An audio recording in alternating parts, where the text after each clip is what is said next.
Bonjour et bienvenue sur Impact. Aujourd'hui, nous recevons Guillaume Cahen, tailleur de pierre, graveur et passionné du patrimoine. Formé auprès des Compagnons du Devoir, il perpétue un savoir-faire tout en partageant son métier avec des milliers de personnes sur les réseaux sociaux. Merci pour votre écoute et c'est parti sur Impact. Bonjour Guillaume. Bonjour. Merci d'avoir accepté notre invitation. Je suis ravie de t'avoir avec nous sur le plateau. On va parler un petit peu justement de ton parcours, parce que tu as un métier assez hors du commun, il faut le dire. Qu'est-ce que c'est tailleur de pierre? Pour le commun des mortels, on ne sait pas forcément ce que ça représente concrètement. Est-ce que tu peux nous dire un petit peu, nous parler de ta passion? Bien sûr, avec plaisir. Alors le tailleur de pierre, dans un premier temps, il faut savoir que historiquement, en tout cas, le tailleur de pierre était celui qui travaillait sur toute forme d'ouvrage. Évidemment, naturellement, on pense aux églises, aux châteaux, aux cathédrales, qui sont les ouvrages emblématiques réalisés par des tailleurs de pierre. Aujourd'hui, le tailleur de pierre, il va réaliser des appuis de fenêtres, des entourages de portes, des cheminées, il va y avoir des escaliers aussi éventuellement. Et puis tout ce qui va avoir attrait aux matériaux pierre, puisque donc les métiers de la pierre, c'est quelque chose de très vaste. Et le tailleur de pierre n'en est qu'une seule partie. Est-ce que c'est quand tu étais tout petit, tu as eu une révélation et tu t'es dit j'ai envie de faire… Ouais, ça serait assez incroyable de se lever le matin et de se dire, enfin un matin en étant enfant et de se dire ouais, j'ai envie d'être tailleur de pierre comme on a envie d'être policier, gendarme ou pompier. Non, c'est un petit peu plus compliqué que ça évidemment. Lorsque j'étais au collège, on m'a dit ce serait bien que tu ailles voir ailleurs que dans le cursus éducation nationale, dans lequel j'avais du mal à trouver ma place. Ouais. Et donc on m'a dit c'est soit mécanique, soit bâtiment. Mécanique, j'avais pas d'appétence pour la mécanique. Donc je suis parti dans le bâtiment et dans le bâtiment il y avait tout ce qui, en fait il y avait la maçonnerie, la plomberie, etc. Et puis moi j'ai toujours bien aimé l'histoire. Et donc forcément quand j'ai vu qu'il y avait le tailleur de pierre, je me dis ah tiens c'est pas mal. Donc j'ai pu rencontrer un tailleur de pierre, parler avec lui, faire des stages d'initiation en fait, à la taille de pierre. Et puis je me suis dit, ouais, pourquoi pas, ça a l'air vraiment bien. Et vous êtes combien à faire ça en France? Alors en France, ce que je peux te dire, c'est qu'on est à peu près peut-être 300-350 compagnons qui sont encore en règle. Donc c'est un métier assez exigeant et qui n'est pas accessible à tout le monde du tout. Oui, alors il y a plusieurs facteurs pour ça, qui font que le métier reste exigeant. D'abord, je pense qu'il y a une forte pénibilité. La pierre, elle est lourde, la pierre, elle est dure. Et par extension, quand il y a la météo qui est plus ou moins bonne, quand on est en chantier, eh bien, naturellement, c'est plus difficile d'être à 40 degrés dehors ou à moins 15 l'hiver. Donc voilà, là-dessus, il y a une forte exigence au niveau du métier. Oui, ça fait déjà un pré-tri, on voit les personnes vraiment motivées et attirées par exactement. Ça, c'est le premier élément. Il y a un deuxième élément qu'il faut garder en tête par rapport au tailleur de pierre, c'est qu'on a toute une partie géométrie descriptive, donc de dessin technique, et ça implique d'avoir une bonne vision dans l'espace.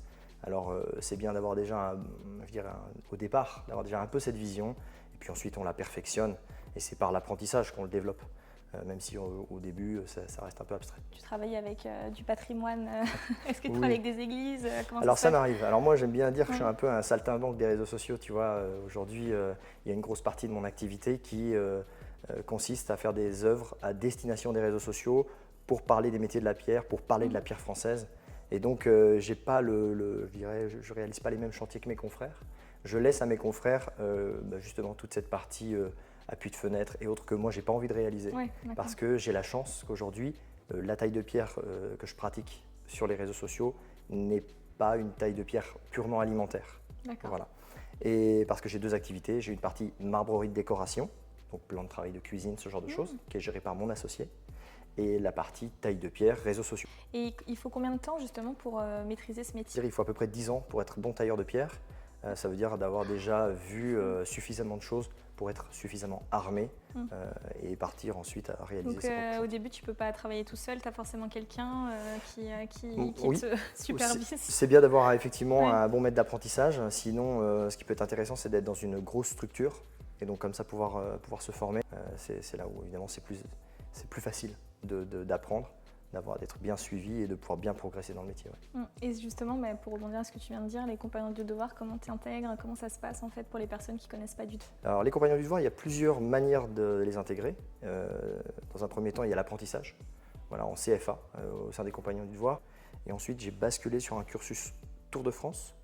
Et là, on part en tant qu'aspirant compagnon, puis on est reçu compagnon. Et donc voilà, on rentre chez les compagnons par ces deux moyens, soit par le CAP, c'est-à-dire en l'ayant déjà, ou par la formation à un diplôme. Et tu te considères aujourd'hui plus comme un artisan ou comme un artiste? C'est une vraie bonne question que je me suis longtemps posée, surtout du fait des réseaux sociaux. Je me suis d'abord, j'ai toujours dit que j'étais un tailleur de pierre, c'est mon métier. Je suis très fier d'être tailleur de pierre et pas, je ne suis pas un sculpteur. En ça, je ne suis pas un artiste.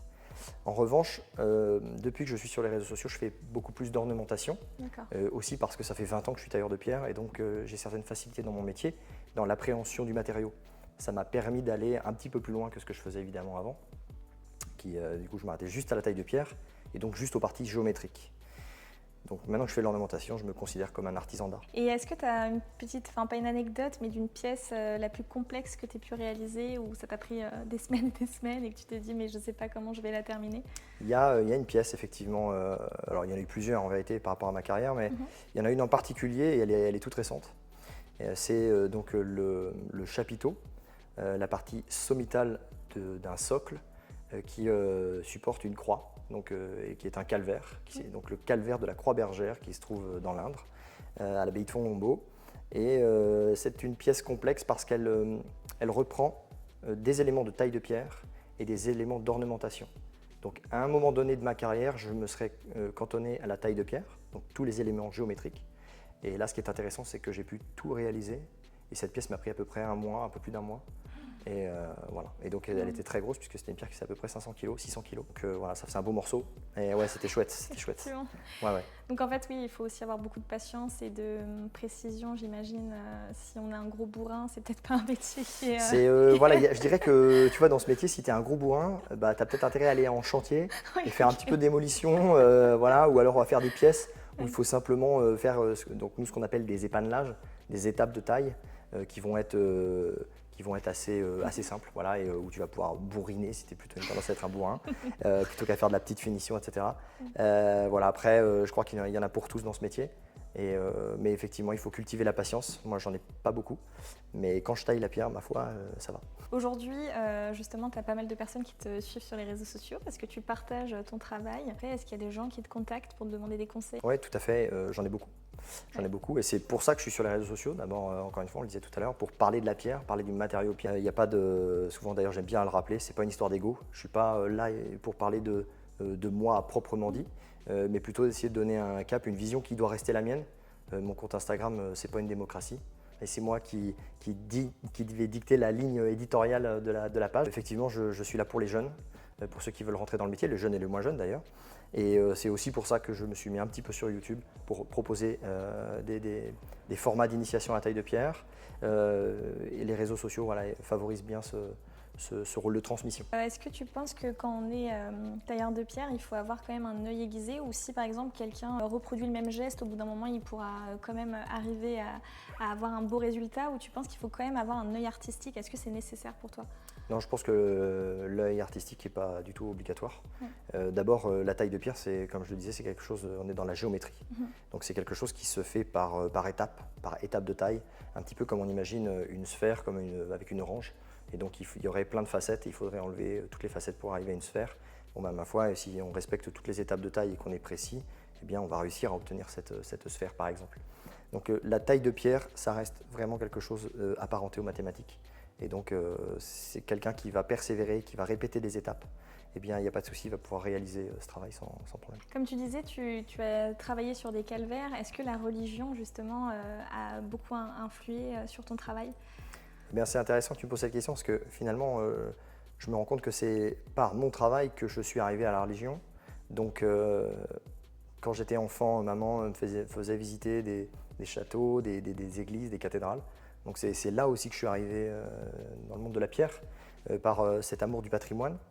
Et donc, la taille de pierre est souvent liée à des monuments qui sont à vocation spirituelle. Et ça depuis toujours, hein, depuis que l'homme est là et qu'on voit les mégalithes, les dolmens et autres. Il y a toujours un volet spiritualité lié à la pierre, donc c'est toujours quelque chose d'assez intéressant. Tes parents étaient croyants à l'époque? Enfin, ils étaient pratiquants? Pas du tout. Non. Plutôt une famille d'athées? Oui, maman pas baptisée. Quand il sera plus grand, il choisira. Tu sais, c'est un peu cette phrase que j'aime pas du tout au demeurant. Je trouve que c'est un non-sens en fait de laisser un choix comme ça. Enfin, bon, bref. Tes enfants sont baptisés? Mes enfants sont baptisés, bien sûr. Ils vont à la messe avec moi tous les dimanches. Oui, donc non, non, bien sûr. Pour moi, c'est quelque chose d'important. Et je suis effectivement arrivé à la fois au travers de mon métier, par le matériau pierre et par le rapport qu'il va avoir avec nous en termes d'humilité. Ça nous ramène à une forme d'humilité. Tu me demandais si j'avais trouvé des choses dans la pierre. Il n'y a pas si longtemps, j'ai trouvé effectivement un petit coquillage fossilisé de 170 millions d'années. Bon, à un moment donné, il s'est retrouvé au fond de la mer, au fond de l'eau. Il s'est posé là et 170 millions d'années plus tard, il se retrouve devant moi, dans ma main. Ouais, quand on a 36 ans, voilà. En fait, la plupart des édifices en pierre sont à connotation religieuse parce que la France est un pays avec des racines chrétiennes qui sont vraiment présentes. Est-ce que tu penses justement à ce sujet-là que les gens se sont un petit peu éloignés des racines chrétiennes? Ah oui, je pense effectivement que la société, en fait, à un moment donné, se sont effectivement éloignés de la religion, de tout ce qui en fait faisait le cadre de notre société depuis plusieurs siècles. Et ils ont décidé de faire table rase de ça. Et à partir de là, forcément, on voit la société qu'on a aujourd'hui qui manque de repères. Et je dirais que c'est un peu le retour, et ça je le vois avec les jeunes, à l'effet inverse en fait, tout simplement. Et j'aime bien dire, vous nous avez rien donné en fait, vous nous avez rien transmis. Donc à charge à nous de prendre le relais de nos grands-parents en fait, et peut-être de nos arrière-grands-parents selon la génération. Oui, souvent c'est une génération qui fonctionne bien, celle d'après c'est un peu un échec et ça revient sur la... Je pense effectivement que la génération effectivement a tout sapé en fait, a tout coupé en voulant faire table rase. Ouais. Et du coup malheureusement en faisant ça ils ont balayé le sacré aussi. Voilà. Et y compris à mon sens, et c'est une vision très personnelle, mais y compris au sein de l'Église avec la messe moderne, enfin la version de la messe qui est moderne et qui aujourd'hui je trouve assez insipide. J'aime bien reprendre cette phrase de l'abbé Raffray. On a ouvert grand les portes de l'église pour que les gens rentrent, mais tout le monde est sorti. On a voulu faire table rase en disant voilà, tout le monde sera libre, c'est génial, on fait ce qu'on veut. Mais en fait, à force de faire ce qu'on veut, on fait n'importe quoi. Oui, pour toi, c'est important et la religion apporte aussi un cadre avec aussi une morale de ne pas faire mal à autrui, de faire du bien à son prochain et pour toi, en tout cas, ça devrait être nécessaire et ça devrait être mis au centre du débat. Je pense que ça devrait être le cas pour toutes les raisons que tu viens d'évoquer. Je crois qu'on est héritier, c'est un mot que j'aime beaucoup, l'héritage. On est héritier d'une civilisation et vouloir faire comme ça table rase de tout ce que nous ont apporté nos anciens. C'est valable, on peut faire le parallèle avec la taille de pierre.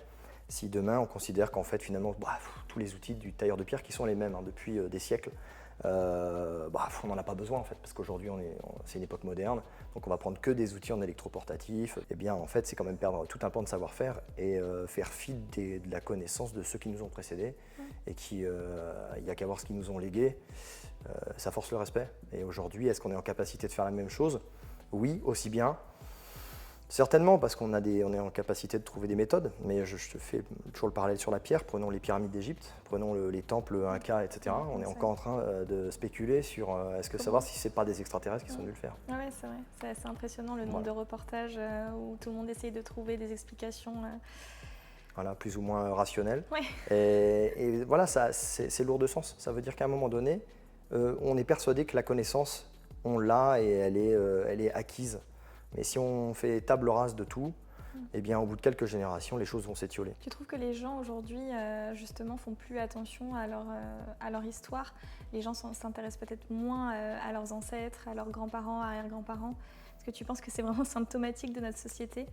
Oui, je pense. Alors, je suis plutôt sur ce volet-là, je suis plutôt optimiste. Mais aujourd'hui, les jeunes, ils ont soif de s'ancrer. Il n'y a qu'à voir le nombre de baptêmes.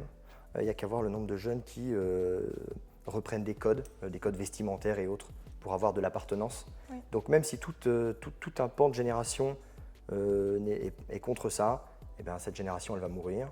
Et à un moment donné, il y aura une autre génération qui prendra la suite. Et celle-ci, elle a soif. Et ça, c'est plutôt une bonne nouvelle. On peut faire le parallèle sur plein de sujets. J'ai envoyé 2 personnes âgées, là, je regardais, qui sont décédées à quelques heures d'intervalle. Incroyable, la main dans la main, couple, waouh, incroyable quoi. C'est triste et c'est très beau, effectivement. Et en fait, il y avait plein de commentaires de jeunes qui trouvaient ça incroyable et qui ont soif de ça aussi. Alors qu'on va dire aujourd'hui, ouais, mais les jeunes, ils sont affranchis de ça et c'est un peu la fête. Non, en fait, on voit qu'il y a aussi des jeunes qui ont envie voilà, de se lier à une personne et de faire de fonder une famille. Je crois effectivement que quand même c'est plutôt une bonne chose. Ouais. Donc tu disais effectivement que la religion pour toi c'était quelque chose qui était très important et qui rythmait un petit peu ta vie. Et un jour tu fais la rencontre donc d'un prêtre. Tout à fait, effectivement, j'ai eu la chance en fait quand je me remettais à la taille de pierre d'avoir sur les réseaux sociaux par le biais d'une connaissance, puisque moi-même je n'étais pas sur les réseaux sociaux à ce moment-là. D'accord. Et j'avais le parrain de ma fille qui me dit j'aimerais bien tailler de la pierre. Et concurremment à ça, il le met sur ses réseaux sociaux. Et Monsieur l'abbé Raffray voit donc le parrain de ma fille en train de tailler de la pierre et me contacte et me dit j'aimerais bien venir tailler de la pierre. Un prêtre traditionnel qui est à l'Institut du Bon Pasteur, qui donc récite la messe dans le rite tridentin, donc la messe en latin. Et donc il est venu s'essayer à la taille de pierre. Et c'est pour ça que je suis parti sur les réseaux sociaux. En fait. Donc effectivement, ma foi assumée au niveau des réseaux sociaux a toujours été très présente, et ce depuis le passage de Monsieur l'abbé Raffray. Et donc j'ai plusieurs prêtres qui sont venus tailler de la pierre. Et ce qui est intéressant avec l'abbé Raffray, c'est que j'avais déjà entendu parler de Academia Christiana, dont effectivement j'ai le logo juste ici. Et Academia Christiana, en fait, il y a dans les organisateurs Armel, qui est un Orléanais. Et donc je connaissais, oui. Et on avait déjà parlé d'Academia, mais voilà, sans plus. Vous étiez à proximité, donc exactement, le lien s'est fait plus facilement. Voilà, je connaissais un petit peu Academia, etc. Je savais que lui-même en faisait partie du groupe. Et puis le fait de l'abbé Raffray, le fait que je me mette sur les réseaux sociaux, je rappelle qu'au début j'avais peut-être 150 personnes, j'avais un compte public, mais c'était un compte personnel. Et donc en fait j'ai pu me connecter à Academia Christiana et voir ce qu'il faisait et ce qu'il proposait. Alors qu'est-ce qu'Academia Christiana? C'est un institut catholique de formation. Voilà, qui permet à des jeunes hommes et femmes de venir se former sur plein de sujets spirituels, philosophiques, politiques. Et donc ainsi, eux, ils vont faire une forme de transmission que je trouve très riche et sur plein de domaines. Et je me dis pourquoi pas continuer cette transmission qu'ils ont auprès des jeunes et qui m'intéresse fortement en tant que compagnon. Pourquoi ne pas me rapprocher d'eux, leur proposer de parler de taille de pierre en fait, à ces jeunes. Sur tout le volet, tout l'aspect manuel qui était déjà un petit peu présent. Et puis, de fil en aiguille, voilà, ils m'ont proposé de venir à l'UDT, qui est leur université d'été, qui était jusqu'à présent en Anjou. Et voilà, c'est comme ça que j'ai fait le lien avec Academia, parce que grâce à l'abbé Raffray, qui célèbre la messe lors de l'UDT, et puis... ça va être vraiment ciblé sur les jeunes, c'est pas des gens... C'est vraiment tourné auprès des jeunes qui sont soit encore dans les études, soit des jeunes professionnels. Et donc ça permet de s'enrichir même personnellement. Et tout ce vecteur de transmission à tous les niveaux est quelque chose qui m'intéresse beaucoup. Et quelles sont les valeurs, si tu devais les décrire justement pour quelqu'un qui ne connaît pas du tout et qui aimerait peut-être, qui pourrait être intéressé? Déjà, je pense que un des piliers d'Academia, c'est la possibilité d'aller à la messe et d'être en contact avec des prêtres. On parlait de l'abbé Raffray, mais d'autres. Et donc il y a quand même tout ce volet spirituel qui aujourd'hui fait défaut dans notre société. On parlait tout à l'heure du compagnonnage. Le compagnonnage aujourd'hui fait un choix, on va dire majoritairement, parce qu'il y a plusieurs sociétés compagnonniques, etc. Mais j'ai la sensation que le compagnonnage a souhaité s'inscrire dans une laïcité qui fait qu'on a totalement éludé la question du sacré. Alors je dis totalement éludé, c'est paradoxal parce que toute la symbolique est judéo-chrétienne.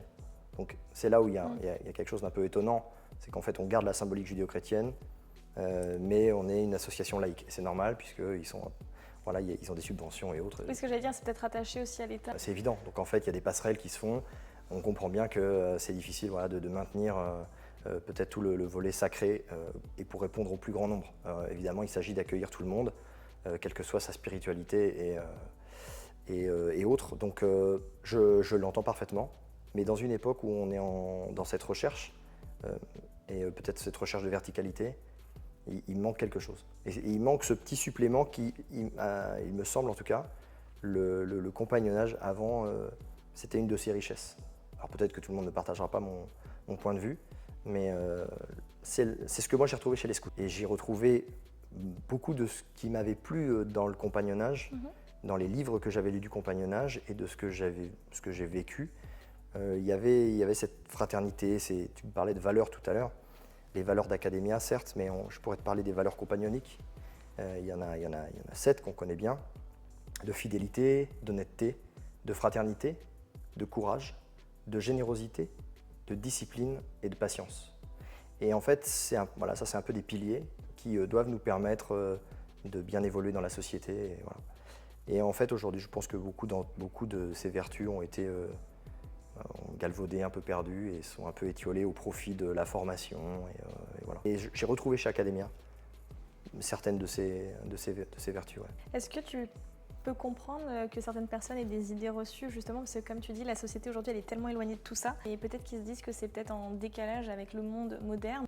Oui, je pense que d'abord, c'est normal. Je crois qu'on capte à partir du moment où on a des convictions Oui. Et des valeurs. En fait, on va cristalliser un certain parti pris et à certains a priori. Ouais, je crois que c'est naturel, en fait, on n'y échappe pas. Maintenant, c'est de savoir si on accepte de les assumer, de les vivre pleinement, ou au contraire de mettre un mouchoir dessus. Et puis voilà, je crois qu'on l'aura compris sur mes réseaux sociaux. Il est absolument hors de question pour moi de renier qui je suis, ce qui me constitue au regard de la société et aussi dans mon foyer. Et c'est ce qui m'a plu avec Academia, c'est-à-dire que malgré que certaines personnes puissent avoir des idées reçues, et il y a eu des éléments qui ont fait qu'on pouvait se poser des questions. Je pense en particulier, il avait été question de la dissolution d'Academia par le ministre Darmanin à l'époque, qui n'a pas eu lieu. Je comprends en fait encore une fois qu'on puisse se poser la question, et les compagnons m'ont posé la question par rapport à Academia en me disant mais quand même, et tous ceux qui ont vraiment pris soin de regarder, de chercher, de trouver quelque chose n'ont rien trouvé à redire. Donc voilà, encore une fois, il n'y a pas de souci. Et il faut, je crois que dans le monde dans lequel on vit, il faut accepter d'être clivant, sans être bien au contraire, sans être dans le rejet de l'autre. Mais voilà, on est ce qu'on est, il faut l'assumer pleinement. Sinon, je crois qu'on passe à côté de quelque chose. Ouais. Est-ce que ça t'a fermé des portes aussi sur des opportunités de travail, des choses qui auraient pu se faire et qui ne se sont pas faites justement par tes partis pris? J'en suis sûr, bien sûr. Il y a des gens pour qui les personnes trop clivantes vont naturellement préférer les éloigner de peur d'être touchés par une maladie rare qui est voilà, les gens qui s'assument. Voilà. Je pense que c'est une idéologie qui est latente dans la société, qui nous fait tous du mal. Et aujourd'hui, vous êtes presque obligé de réfléchir à chaque pas sur ce que vous devez dire, ce que vous devez faire. Et dès lors que vous êtes sur les réseaux sociaux, vous êtes considéré entre guillemets comme une personne publique. Et donc il faudrait arrêter d'être fier de ce que vous êtes, d'être qui vous êtes. Encore une fois, sans écraser l'autre, simplement en disant ben voilà, je suis ce que je suis, tout simplement. Et je crois que la société aujourd'hui, elle est mise à mal à cause de ça, oui, bien sûr. Donc, en tant que tailleur de pierre, c'est quoi ta journée type? Alors, comme je te le disais, par rapport aux réseaux sociaux, moi, ma journée type, elle change un petit peu d'une journée classique dans une entreprise. Ça commence par la gestion des mails. Ensuite, je vais au sport, parce que c'est important, en fait, on le disait tout à l'heure, hein, c'est un métier qui est physique, et donc il s'agit d'être en bonne santé. Donc je vais au sport, et ensuite, en revenant du sport, ça m'arrive plutôt fréquemment d'aller à l'atelier. Soit je retourne un peu au bureau, mais la plupart du temps, je vais directement à l'atelier. Pourquoi? Parce que l'intérêt, je vais être vite poussiéreux, et donc ça va être bien si je peux éviter de me changer 15 fois, et d'être plein de poussière, par exemple pour aller au sport, voilà, ou même après, je suis parti à l'atelier, je m'arrête, je mange, je retourne à l'atelier, et j'ai pas vraiment de coupure. Voilà, j'essaie de limiter les coupures dans toute la journée. Est-ce que c'est mauvais ou pas? Est-ce que tu justement scrutinales toute la journée? Alors, c'est une très bonne question. En fait, donc, j'ai l'avantage dans mon atelier, qui fait à peu près 30 mètres carrés, d'avoir un système d'aspiration avec un partenaire, hein, qui est la société Aubera, une société française, qui me permet d'avoir donc un aspirateur à poussière que je place dans la direction donc, du flux de poussière avec mes outils d'électroportatif.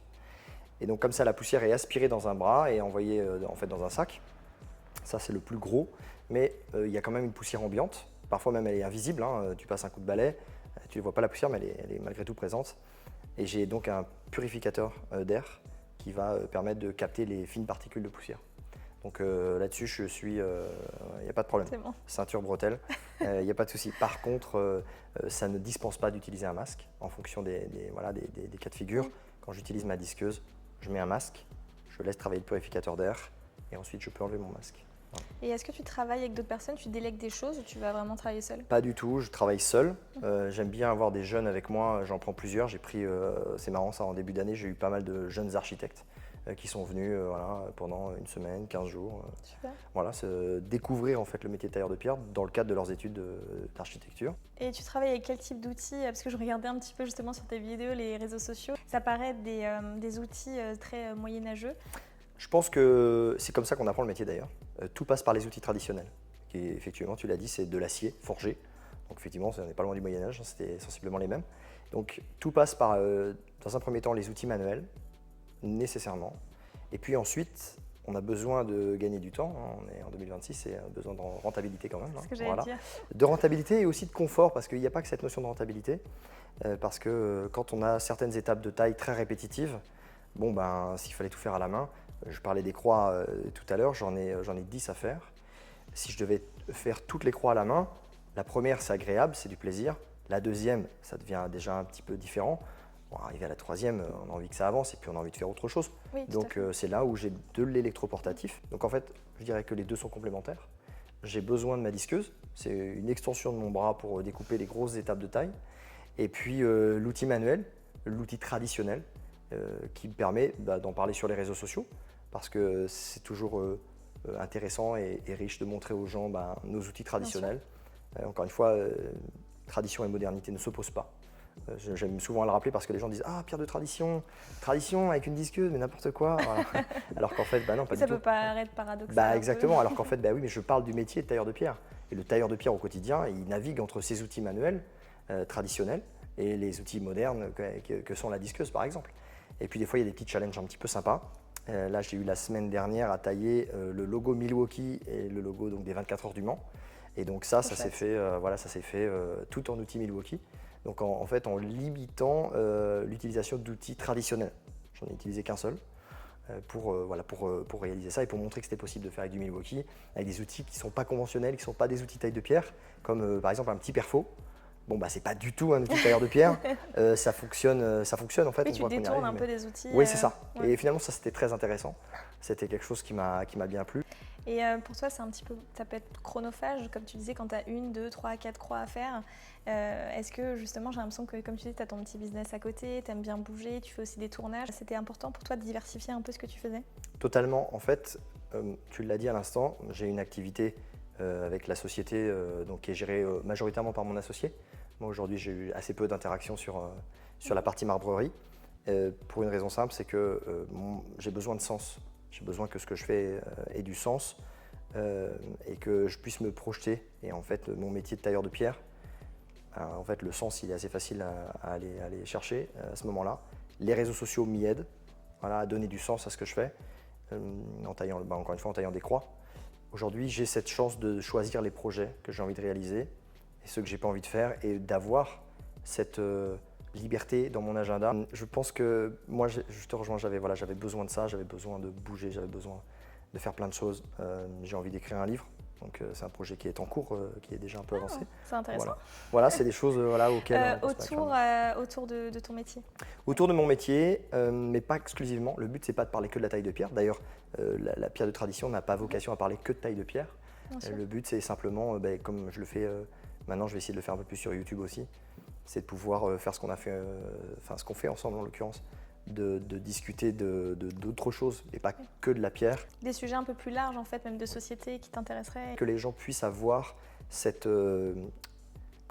visibilité, cette vue sur moi qui va être différente de simplement 20 secondes de tailler une pierre qui est limitante. Et ça, c'est le format Instagram. Donc voilà, le but, c'est de pouvoir faire du YouTube avec du format vlog, un livre avec une pensée, etc. Bien sûr. Voilà. Et créer de l'échange, susciter du débat. Regardez, on a des métiers qui sont incroyables. Bien sûr. Le tailleur de pierre, le charpentier, voilà. Et en fait, on a oublié, le métier de tailleur de pierre est un métier en voie de disparition. Hein. Donc il y en a de moins en moins. Donc il faut qu'il y ait plus de jeunes qui s'intéressent à ce matériau. C'est un matériau incroyable. Quand on pense à certaines personnes qui veulent vivre plus de 100 ans, transcender la mort, etc.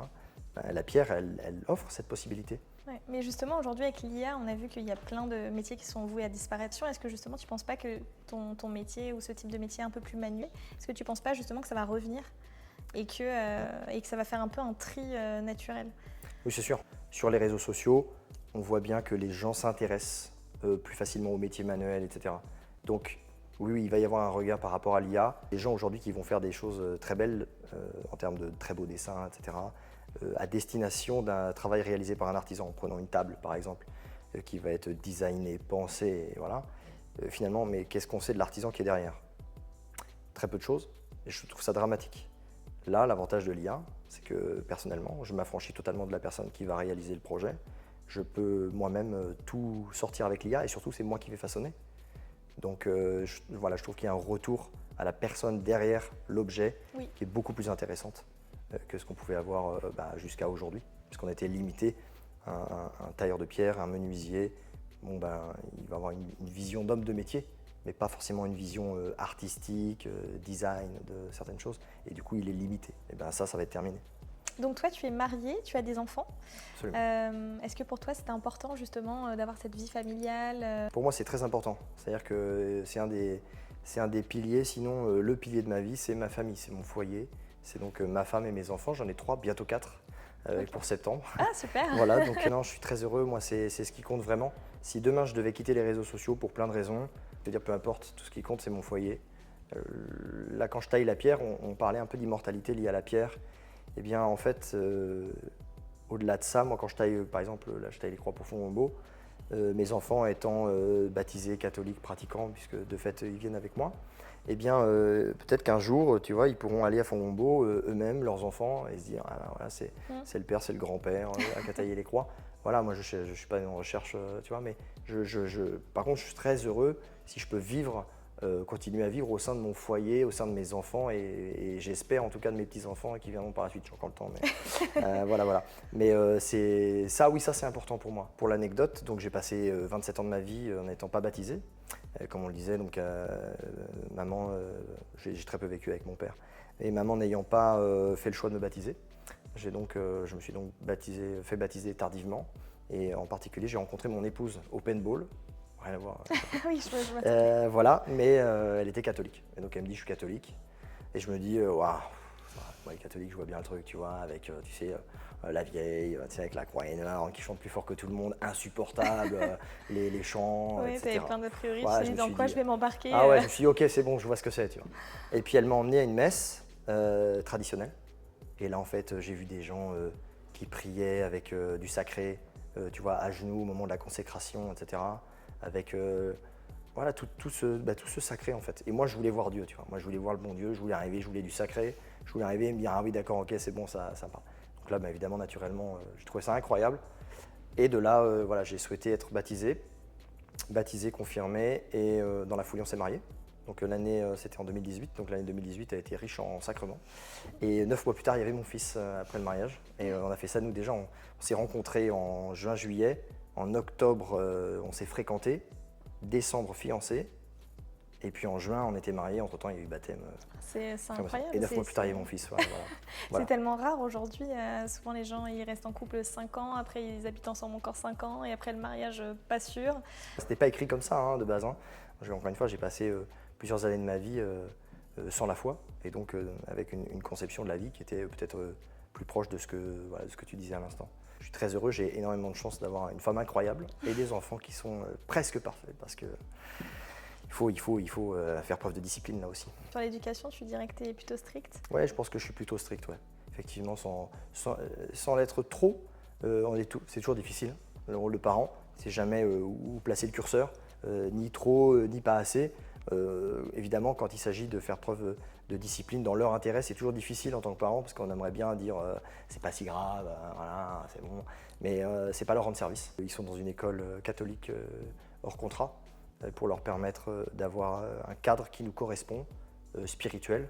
Et puis, quand on voit ce qu'est l'éducation nationale aujourd'hui, c'est normal en tant que parent, c'est la priorité, le bien-être de nos enfants et on voit tous les drames qui arrivent. Voilà. On essaye de les préserver au maximum et on est très présent autour d'eux. Moi-même, j'essaye donc, par exemple, on parlait par rapport à la taille de pierre, par rapport au travail, je limite mon travail le samedi au maximum. Normalement, je ne travaille pas le samedi pour être avec eux. J'ai des activités diverses et variées, mais globalement, j'essaie d'être avec eux. On parlait d'Academia Christiana, ils viennent avec moi, là, ma famille est avec moi. J'essaye de partager ça au maximum. Le but, c'est évidemment que tout ça se recoupe en fait. Voilà. Pour un peu terminer, tout à l'heure, tu disais que tu avais un projet de sortir ton livre. Quels sont tes autres projets là, sur tes prochaines années? Est-ce que tu as des idées, des envies, des rêves, des choses que tu aimerais faire? Bah écoute, il y a plein de projets, hein, évidemment. Je pense que tu l'auras compris, j'ai un esprit évidemment qui part toujours un peu dans plusieurs directions. On l'a senti. Ouais, effectivement, le but étant de ne pas passer à côté de quelque chose. Le prochain projet, effectivement, c'est le livre. C'est quelque chose qui me tient à cœur pour pouvoir, pour que les gens aient la possibilité de voir un peu mon courant de pensée et peut-être limiter certains a priori. Tu vas en parler d'a priori tout à l'heure, de choses qu'on peut penser ou dire sur moi. Parce que dans un livre, tu pourras beaucoup plus développer que dans une vidéo Instagram, comme Exactement, tu disais, de 15 secondes. Tout à fait. Et plutôt que de me mettre dans des cases, des stéréotypes qui nous caractérisent tous, stéréotypes de genre, etc. Bon bah voilà, au moins là, comme ça, je pourrais développer un peu plus ma pensée. On réfléchit aussi à des projets à l'étranger. Voilà, pourquoi pas tailler des croix dans des pays qui seraient intéressés à mettre des croix en pierre un peu partout. Des pays comme la Pologne, la Hongrie aussi, qui sont des pays, on parlait un petit peu du sport. Très succinctement, j'ai des coachs sportifs qui m'aident à aller encore un petit peu plus loin sur ce que je pratiquais avant dans le sport. Et donc mes coachs sont en Pologne. Voilà, donc c'est des pays effectivement qui m'intéressent, que je trouve, voilà, qui gardent une forte identité, mais une certaine fierté aussi que je trouve chouette. Je trouve qu'on perd un petit peu en France et puis c'est sur lesquels on est un peu moins malmené peut-être. Voilà.